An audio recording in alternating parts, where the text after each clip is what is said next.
وارد میشویم به برنامه زباله احکام به صورت جفت‌پا، البته با کشیدن شب کلاه بر سر. بله. بسم الشیطان الرجیم. سلام عرض میکنیم خدمت شما مشتریای دکان زباله احکام. توفیق نصیب شد باز هم خدمت شما رسیدیم با سوالهایی که مطرح کردید. بسیاری از افراد تماس تلفنی گرفتن، سوال مطرح کردن، صداشون ضبط شده و منتظر هستن صدای خودشون رو بشنون و پاسخ سوالشون را دریافت کنن. لذا اولین سوال برنامه امروز تلفنی است که از یکی از بینندگان ضبط شده و پخش می شود. میشنویم با هم. الو، زباله احکامه؟ حاج آقا الان یه مدته که در جریان امر به معروف و نهی از منکر ملت یه حالی به سر و صورت ما بسیجی ها میدن، یعنی دکور قیافمون رو یه جورایی به هم میریزن. بعضی از برادرای بسیج بعد از قر و دبه شدن فک و فکشون میرن جراحی زیبایی انجام میدن. سوال ما اینه که آیا جراحی پلاستیک اشکالی نداره؟ بله، امروز مرسوم از جراحی پلاستیک. بسیجی هایی که کتک خوردن میرن بینیاشونو مثلا یه خورده بزرگتر میکنن یا کوچکتر میکنن، باریکتر میکنن، یا مثلا یه قسمتی از صورت رو جراحی میکنن. خب انشالله موفق باشن.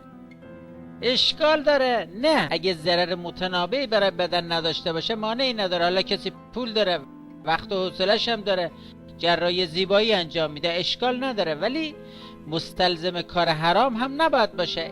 اضافه بر اون آماده هم میشن خب برای دور بعدی که باز جوانا فیسشون رو چیکار کنن؟ بله، بهتر ردیف کنن. خب بشنویم یه سوال تلفنی رو. میخواستم ببینم مقام معظم رهبری ملاک نجس بودن الکل رو چی میدونن؟ بله، به نظر ایشان ملاک نجس بودنش اسکار است، یعنی اگر الکل مسکر هم باشد، مست کننده باشد، نجس است. اما اگر الکل مست کننده نباشد یا مشتبه است، معلوم نیست مست کننده هست یا نه، پاک است یا محکوم به طهارت است.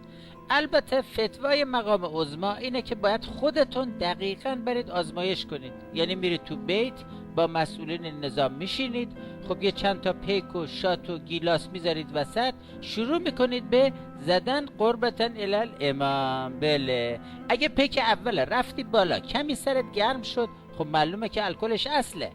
پیک دوم رفتی بالا داغ شدی، خب باز معلومه که اینم نجس نیست. دیگه از اینجا به بعد البته بین فقها اختلاف است، باید به مرجع تقلید خودتون مراجعه کنید. یعنی بعضی از مراجع میگن میری تا نقطه پاتیل شدن و قصه لحاظا که جاش اینجا دیگه نیستش. بله، خب تا شما خوب روشن بشید یک سوال دیگه هم بشنویم.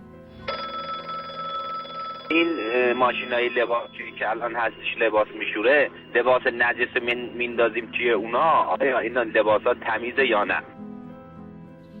لباس ها تمیزه یا نه که اگه نجس باشه نه تمیز نیست.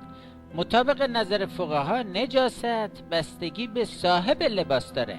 اگه لباس مقام عظما ولایت باشه، برای رفع نجاست باید از این ماشین لباسشویی استفاده بکنید که به آب کر وصله. بسیاری از ماشین‌های لباسشویی این گونه است، متصل به کر هست، یعنی متصل به شلنگی است که وصل به شیر آب شهره. زمانی که متصل به کر هست اگر شروع به چرخیدن بکنه و تخلیه، بله اینم آبکشی می شود.